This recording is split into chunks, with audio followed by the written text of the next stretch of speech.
It's more a material thing, though spiritual realities are less to do with matter.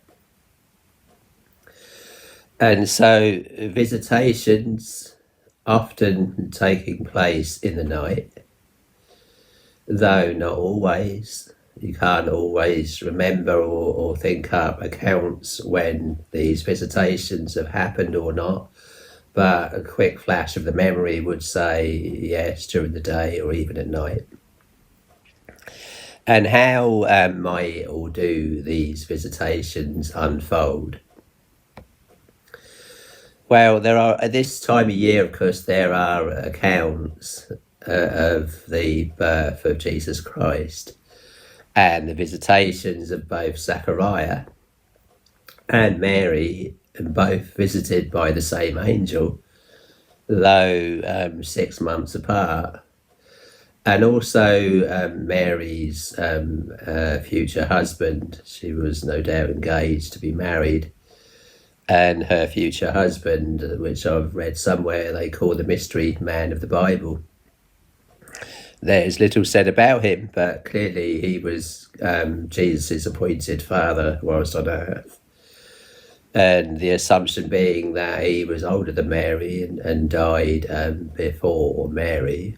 Who knows? People only guess, I guess. Mary was at the death of Jesus Christ, but where was Joseph? So I imagine perhaps the thinking comes from there, though, who's time to research all these things. But with visitations, it is of course that time of year when people, by tradition, celebrate Christmas, and this has been thwarted with crisis of late. And therefore people's minds are foggy even more to the real reality of what we are supposed to be celebrating. Some say it was originally a pagan festival. And the Christians did their best to turn it into a more Christian festival. Because yesterday we had the winter solstice, and they say the sun being reborn in this sense on either Christmas Eve or Christmas Day, the light from the sun being more noticeable after 2 or 3 days, and therefore the birth of the sun on Christmas Day. So a pagan festival really turned into a Christian festival, and the two becoming confused in most people's minds, though most people don't give a thought to these things. But of course it is a good time to mark the end and turn of the year because following Christmas we have the New Year. And of course, everyone thinks maybe they would make new resolutions, etc. But they soon get forgotten, let's face it. We've all done it. And I think we usually forget 2 or 3 weeks in. There's so many crises that can happen either externally in the world or internally, so much so that all of this is bombarded and quickly flushed out of our thinking. But even so, it is a time for new beginnings, whichever way we look at it, even in a pagan sense, and the turning of the year sense at the end of the year being Christmas, and then climaxing, let's say, in a lot of people's minds in New Year's Eve and New Year's Day. So a time of great celebration. And a time for reflection, if not the time of vision, where there is no vision, the people perish, a vision for the future, reflection on the past. And how might, God willing, a vision or a visitation or some form of manifestation spiritual help any one of us? And can we predict? We obviously have Mary, who was a virgin, espoused to be married to Joseph, and no doubt her mind was filled with marriage and the future, no doubt having children. It was a blessing for women to have children in those days, and she went on to have 7, 8 or more children, as it happens, including Jesus. So she obviously got her heart's desire, and more than her heart's desire, in giving birth to the king of not only the whole world, but the whole spiritual universe, really. And so quite a daunting prospect for Mary to give birth to not only the king of Israel, the king of the Jews, but also the king of the whole world and the king of the whole spiritual universe, the king of heaven, all power in heaven being given into the hands of Jesus Christ.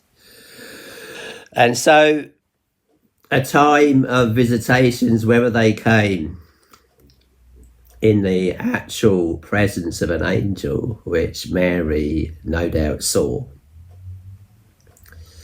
and therefore the angel saying to her, "Fear not," whether he actually spoke to her in an audible voice, a voice that she could hear through her ears, it doesn't really say. But clearly the message was very specific, in that she had no doubt in her mind, in her heart, in her spirit, exactly what the angel was talking about, that she would indeed become pregnant, even though in her own words she said, I've never been with a man, how shall these things be?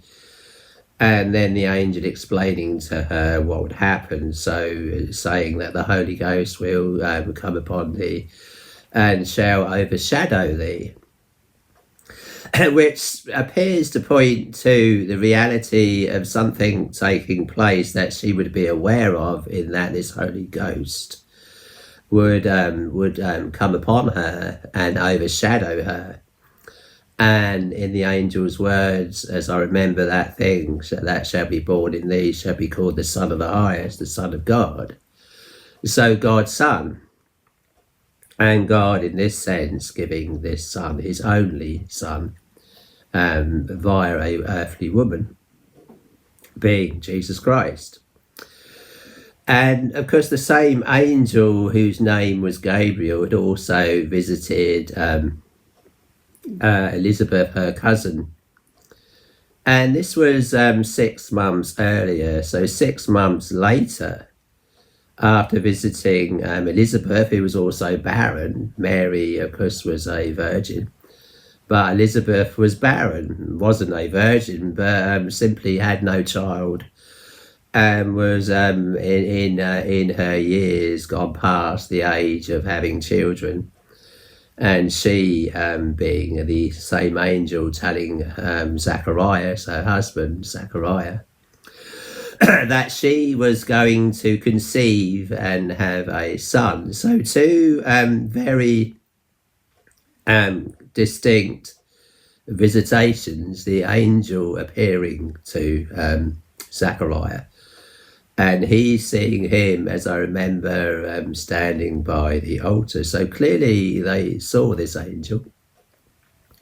Two, one being Zachariah, a high priest, and this angel Gabriel appearing to him and speaking to him very specifically, and the angel being quite an angel with quite a presence, I, Gabriel, said the angel, stand in the presence of God. So he stood there in God's presence, and in this angel you would have been fully aware of God's presence, you being, and the angel saying, fear not.